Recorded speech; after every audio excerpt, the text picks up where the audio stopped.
मधुबनी जिले की खजौली विधानसभा सीट से आरजेडी प्रत्याशी बृजकिशोर यादव ने दावा किया कि इस बार बिहार में महागठबंधन की स्थिति काफी मजबूत है। उन्होंने कहा कि इस बार बिहार में महागठबंधन की सरकार बनेगी। उन्होंने बताया कि उनका मकसद खजौली की जनता का विकास करना है। उन्होंने ये भी कहा कि वो पहले भी अपने निजी फंड से लोगों की मदद करते रहे हैं और आगे भी करते रहेंगे।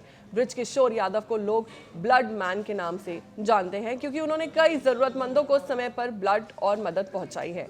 हमारी संवाददाता अपराजिता ने उनसे खास बातचीत की। आइए आपको सुनाते हैं उन्होंने क्या कुछ कहा।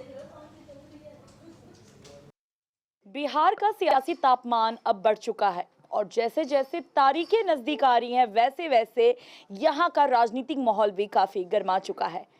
इसी कड़ी में आज हमारे साथ मौजूद हैं खजौली विधानसभा के राजद प्रत्याशी बृजकिशोर जी। हम इनसे जानेंगे कि अभी इनकी राजनीति रणनीति क्या है और इसके साथ ही ये लोगों के बीच में ब्लडमैन के नाम से मशहूर हैं और अब ये समाज सेवा से सीधे राजनीति तक का सफर तय कर चुके हैं। चलिए सीधा इनसे जुड़ेंगे और जानने की कोशिश करेंगे कि इनके चुनावी मुद्दे क्या हैं, ये अभी की राजनीति को किस तरीके से देखते हैं और समाज में इनकी क्या भागीदारी है। सर, आपका पहले बहुत बहुत स्वागत है टीएनपी न्यूज़ में। आपका भी चैनल का बहुत बहुत धन्यवाद। सर, आप लोगों के बीच में ब्लड मैन के नाम से मशहूर हैं, तो अब आप राजनीति में किसका ब्लड प्रेशर बढ़ाने आए हैं?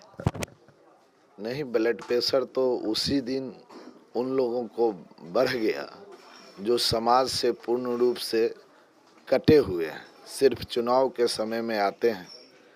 तो निश्चित रूप से यहाँ महागठबंधन के उम्मीदवार से किसी का एक टक्कर तक नहीं है। जो लोग कहते हैं कि टक्कर होता है, किसी प्रकार का कोई टक्कर नहीं है।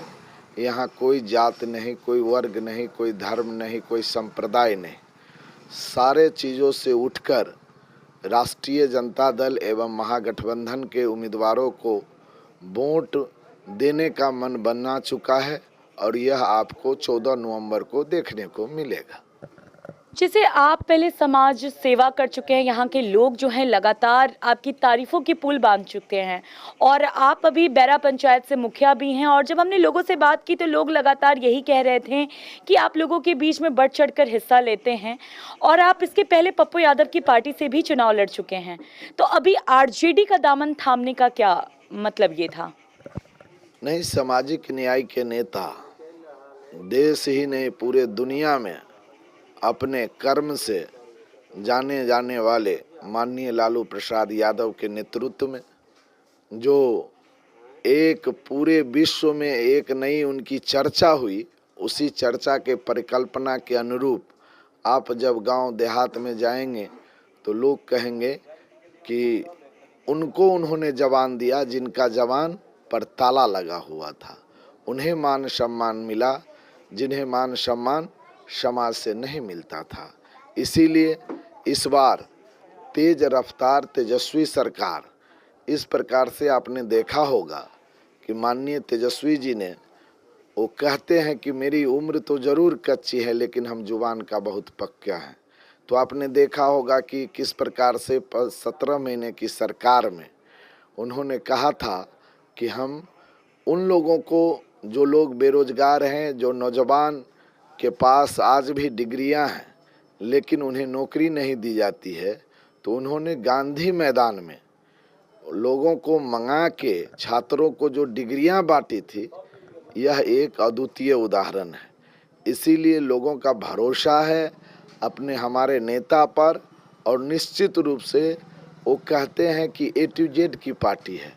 आप हमारे जिला की संरचना देख लीजिए, जो विधानसभा का चुनाव हो रहा है उसमें लौकहा से हमारे भरत भूषण मंडल जी हैं, फुलपरास से सुबोध मंडल जी हैं, बाऊबढ़ी से अरुण कुशवाहा जी हैं,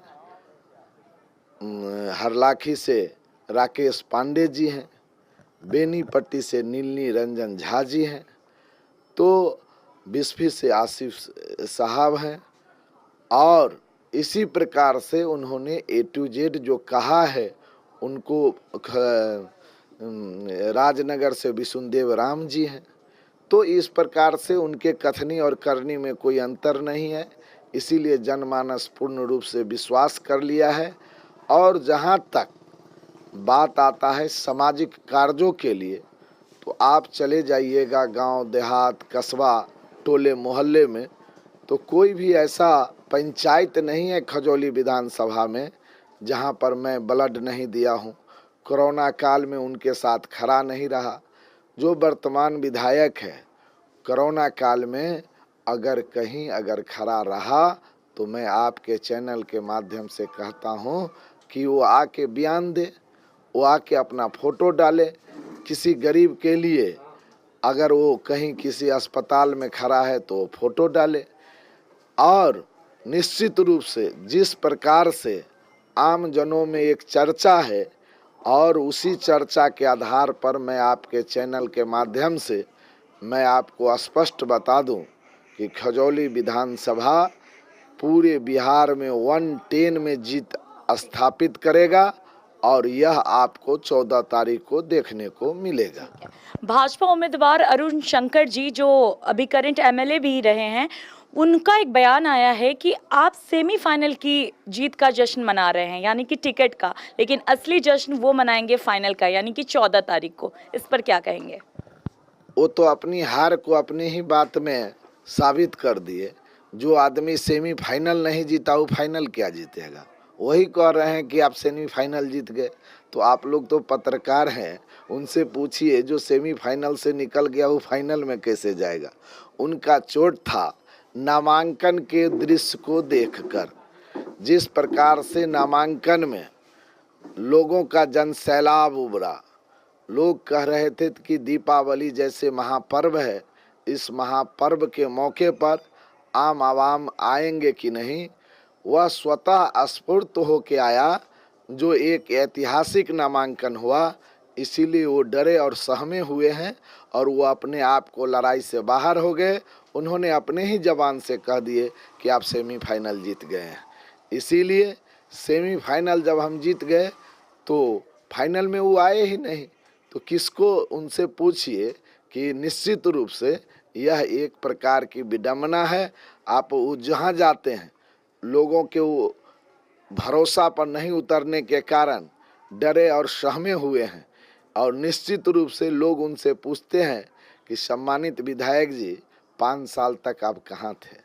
और सम्मानित विधायक जी का ये हाल हो चुका है कि जिनके वोट से वो चुनाव जीते उन्हीं को ऊपर एफआईआर कराए हैं। सम्मानित विधायक जी अपने क्षेत्र में 2 से 3 व्यक्तियों पर एफआईआर करवाए हैं। तो यह इनकी मानसिकता झलकती है कि ये किन प्रकार से डरे और सहमे हुए। सर, आप समाज सेवा से निकलकर राजनीति का सफर अब तय कर रहे हैं, तो क्या नया देंगे खजौली की जनता को? निश्चित रूप से हमारा समाज सेवा से जुड़ाव रहा है। आने वाले दिन में और हम मजबूत करेंगे समाज सेवा को। और पहली बार खजौली विधानसभा का ऐसा कोई विधायक होगा जो, हम पहले ही कहें, हमारा क्षेत्रीय प्रमुख मुद्दा है आम जनों के लिए पटना में दलान बनाना। दलान बनाने का अर्थ ये है कि आप लोग बड़े पत्रकार हैं, जब आप पटना में जाते होंगे तो आपको लगता होगा कि स्टेशन पर, स्टेशन के आगे पीछे जो बाहर के लोग इलाज कराने के लिए जाते हैं, जब आईजीएमएस में आप जाएंगे, पीएमसीएच में जाएंगे, एम्स में जाएंगे, तो सैकड़ों ने हजारों हजार लोग बरामदे से बाहर किसी प्रकार एन करेन प्रकरण इलाज कराने के लिए वहीं पर सोए और बिलखते रहते हैं। तो आम आवाम के लिए सबसे पहले दलान खोलूंगा। जिन्हें कोई भी आवश्यकता हो तो सबसे पहले वो ना जाए, तो वो यहीं से तय हो जाएगा कि उनको कहाँ रुकना है। यहाँ के नौजवान जब विद्यार्थी परीक्षा देने के लिए जाते हैं, रात में उनको रुकना होता है, स्टेशन पर वो रुकते हैं। सवेर में पता चलता है कि जो बैग में वो एडमिट कार्ड और कुछ राशि लेकर आए थे, अहले सुबह पता चलता है कि उन्होंने जो अपने तकिए के रूप में उसका यूज किया था वो ख़त्म हो चुका है, वो गायब हो चुका है। तो बरसों की मेहनत मिनटों में समाप्त हो जाता है।